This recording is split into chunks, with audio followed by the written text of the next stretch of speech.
Bambi. Bambi is the original Disney heartbreaker. The death of Bambi's mother is right up there on our shared childhood trauma list. Disney adapted Felix Salten's 1923 novel, Bambi, A Life in the Woods, and Salten's forest isn't a place for songs and ice skating tutorials. It's a survival horror story for deer. In the movie, Bambi's mother is endlessly gentle. In the book, she loves him, but the forest forces her to be harder. As soon as mating season arrives, she begins pushing him away. Fawns must learn to be alone or die. Bambi cries for her, and his father, the great prince, appears, but only to scold him for needing his mother so much before he walks away into the trees. Humans kill Bambi's mother in both versions, but the book's portrayal of them is far more terrifying.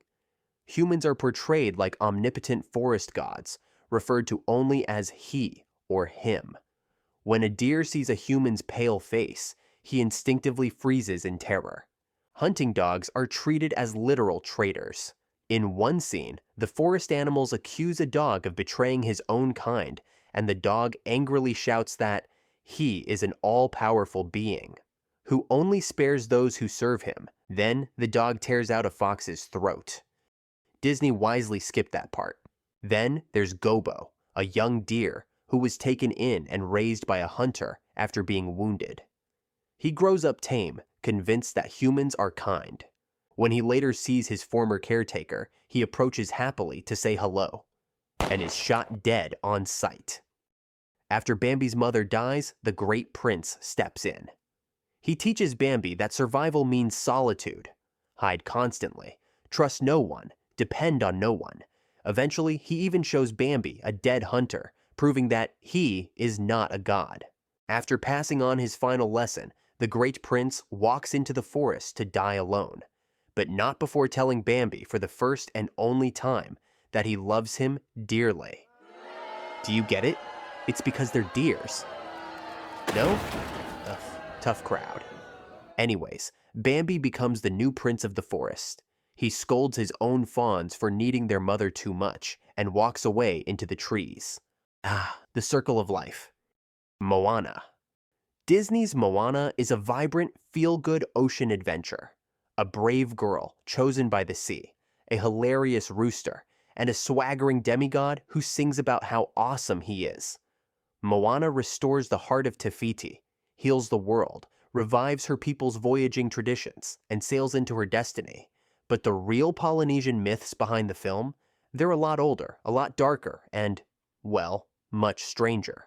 Moana herself is fictional, but the world she comes from isn't. The film draws heavily from the real Polynesian voyagers, some of the greatest navigators in human history, who suddenly stopped exploring the Pacific for nearly 1,000 years before resuming again. Historians aren't really sure why. Anyways, the heart of the movie is Maui. In the film, he's a lovable, tattooed himbo with a magic hook. In the myths, he's a trickster, a thief, a hero, and a disaster, and his origins are far more grotesque. He steals fire from the underworld by tricking the fire goddess Mahuika to keep giving him her flaming fingernails, and nearly gets burned alive for it. In another story, the days are too short for his liking, so he slows the sun by ambushing it in its sleep and beating it with a jawbone. Go, Maui, go! Oh, and he is also responsible for fishing whole islands out of the sea, using blood from his own nose as bait. But his final heroic plan is the darkest, and frankly, the funniest. Maui decided that mankind needed immortality, and to achieve it, he needed to defeat the goddess of death.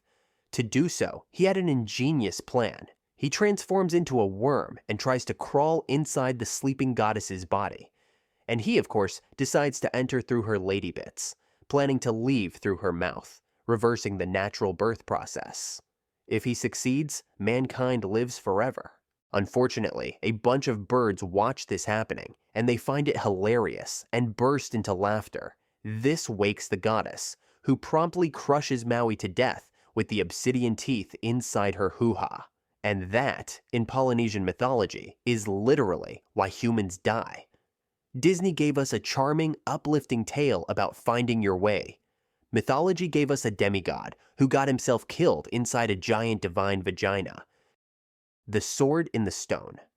Disney's The Sword in the Stone is one of the original classics. A clumsy kid named Wart is tutored by the quirky old wizard, Merlin. Talking animals, and a magical destiny waiting at the end of it all. Wart pulls the sword from the stone, boom, he's King Arthur. Just lovely. The movie is based on T.H. White's 1938 novel, which itself draws from the medieval Arthurian legends. And those are a lot darker than Higitus Figitus. The original Merlin is not just the greatest wizard in British mythology. In medieval texts, he's often half demonic, literally the son of a nun, and in some texts, Satan himself. Merlin was created to be the Antichrist, meant to undo Jesus' good work. But the plan backfired when his mother had him baptized, cleansing the evil, but leaving the supernatural powers intact. Merlin becomes a shapeshifter, prophet, manipulator, and kingmaker, who engineers Arthur's entire existence. Arthur's own conception is, ethically questionable. Uther Pendragon, the King of England, lusts after Igraine, the wife of his rival, Duke Gorlois. So Merlin helps Uther magically disguise himself as the Duke, so Uther can sleep with Igraine, and that union produces Arthur. I wonder why Disney left that part out. Anyways, Arthur then grows up, pulls the sword in the stone, becomes king, and then accidentally sleeps with his half-sister Morgause, producing Mordred, the son destined to kill him. So far, extremely wholesome. The sword in the stone proves Arthur's right to rule, but it later breaks when he fights a giant. So he was given the magical sword, Excalibur, by some watery tart. The Round Table rises as an ideal of justice, unity, and virtue. A place where you can go on cool quests like the hunt for the Holy Grail. And then it all collapses thanks to Lancelot and Guinevere's affair, splintering Camelot into civil war. Even the master wizard is undone by love. Merlin falls for the lady in the lake, you know, the watery tart from before. He teaches her all his magic, and she reciprocates by trapping him with his own spells, sealing him away forever in an oak tree. And crucially, Merlin disappears before Arthur faces Mordred. In their final battle, Arthur kills Mordred, but not before being mortally wounded himself. Arthur is taken to the mythical island of Avalon, where he lies in a deep sleep, awaiting the time of Britain's greatest need, when he will awaken to save the country. Disney gave us a charming, quirky fairy tale about a boy finding his destiny. The original myth gave us a demonic wizard, an incestuous king, and a noble kingdom that collapses due to two devastating love affairs. The Steadfast Tin Soldier. Disney's version of the Steadfast Tin Soldier is a part of the Fantasia 2000 segment. It's a sweet musical fairy tale. A brave one-legged tin soldier falls in love with a beautiful ballerina, fights the evil Jack-in-the-Box, survives sewers, rats, and even a trout.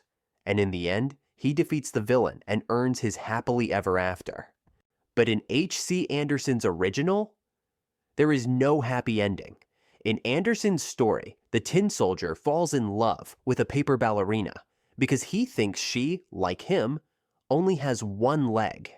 But he never speaks to her and never moves toward her, for she lives in a castle, and he lives in a box with his 24 identical brothers. At night, when all the toys come to life, the soldier still stands perfectly still, steadfast, and hopelessly in love. And then the trouble begins. The jealous goblin, who lives inside a tobacco tin, demands that the soldier look away from the ballerina. When he refuses, the goblin swears revenge. The next morning, a sudden gust of wind, summoned by the goblin, knocks the soldier out of the window. He lies helpless in the street.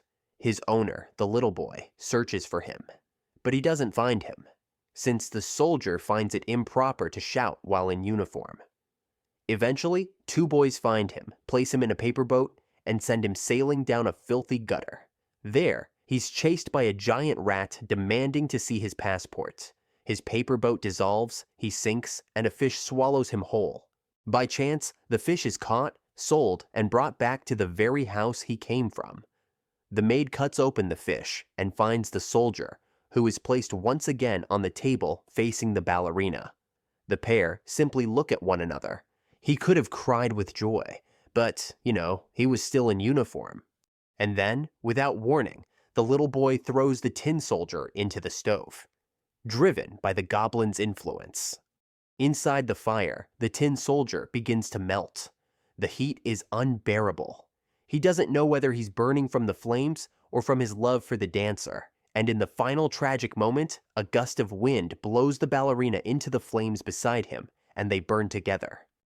The next morning, the maid rakes out the ashes. All that remains of the soldier is a tiny tin heart, and all that's left of the ballerina is a single blackened sequin. Winnie-the-Pooh. Disney's Winnie-the-Pooh is one of its most successful franchises of all time, and it is as gentle as children's media gets. A honey-addicted bear, a peaceful forest, and a boy named Christopher Robin who spends his days having wholesome adventures with stuffed animals. But behind all that sunshine is a tragic real-life story, because Christopher Robin was a real boy, and he eventually grew up to hate Winnie-the-Pooh. Christopher Robin Milne adored his toys at first. Pooh, Piglet, Tigger, Eeyore. All of them were real stuffed animals he dragged around the 500-acre wood near his family's country home. His father, A. Milne, watched him play, took notes, and started writing poems and stories based directly on his son's life and imagination. And it became a gigantic success. Christopher Robin was suddenly one of the most famous children in the world at age 6. And kids, being kids, were merciless. He was bullied relentlessly in school for being the Christopher Robin from the books. As he got older, things got worse. He felt his father had climbed on his infant shoulders to build a career on his childhood. He resented being famous for something he never chose. He spent most of his adulthood distancing himself from the books, and for years refused to speak to his parents. By adulthood, Christopher Robin openly admitted he had grown to hate Winnie-the-Pooh. Meanwhile, Pooh only got bigger. Disney turned him into a billion-dollar empire that Christopher wanted nothing to do with. The Ugly Duckling. Disney's silly symphony version of The Ugly Duckling is cute and mostly harmless. H.C. Andersen's original 1843 tale is not that. The premise of the story is the same. A mother duck hatches her eggs and one chick looks wrong. But in the original, the bullying isn't just a quick montage. It's relentless and comes from all sides. A bunch of ducklings hatch in a barnyard, but one of them is big and disgustingly ugly. Every creature in the barnyard attacks him. Ducks bite him, including his own mother. The hens peck him. Even the girl who feeds them kicks him for being so ugly. Within days, he's so tormented he runs away into the wild. He is allowed to live among wild ducks and geese, if he promises not to marry any of them. Then, hunters massacre the entire flock. A hunting dog finds him, sniffs him, decides he's too ugly to bother eating, and walks away. He escapes to an old woman's cottage, only to be mocked by her cat and hen for not laying eggs or meowing, and for wanting silly things like swimming. So he flees again. Winter nearly kills him. He hides in frozen reeds, starves, freezes, and gets trapped in ice. Only in spring does the end arrive. He is no longer a duckling, but he is still miserable and ready to die. So he approaches a group of swans, expecting them to peck him to death because of his ugliness. It's better to be killed by something beautiful, you see. But instead of murdering him, they welcome him. He sees his reflection. He was a swan all along. And the children in the garden call him the most beautiful of all and feeds the swans corn and bread. The no longer ugly duckling lifts his head, stunned, and accepts it. The Black Cauldron. The Black Cauldron is one of Disney's strangest films, and one of its biggest flops. There is no musical numbers here, just a skeletal undead king trying to raise an undead army in a world based on ancient Welsh mythology. I loved it as a kid, but its dark tone and poor reception nearly killed Disney's animation department. The movie is based on Lloyd Alexander's Chronicles of Prydain, which themselves draw heavily from the Mabinogion, the oldest surviving Welsh legends. Central to those legends is the Per Dadeni, the Cauldron of Rebirth, a magical vessel that can bring dead warriors back to life. Except they don't come back normal. They come back mute, soulless, and almost impossible to kill. Basically, medieval zombies. In the original tale, the cauldron is gifted to the Irish king Mythology after his horses are mutilated by the Welsh king Branwen's unhinged brother, Efnisien. The gift is not enough, so the Irish and Welsh fight a brutal war. The Irish uses the cauldron to resurrect endless waves of soldiers. Realizing the Welsh can't win against a literal undead army, Efnisien hides among the corpses, lets himself be thrown into the cauldron, and destroys it from the inside, sacrificing himself to stop the carnage he had caused. So while Disney's The Black Cauldron is remembered as the studio's awkward goth phase, the source material it comes from is way older and, well, better. The Adventures of Ichabod and Mr. Toad. The Adventures of Ichabod and Mr. Toad is one of Disney's strangest combos ever.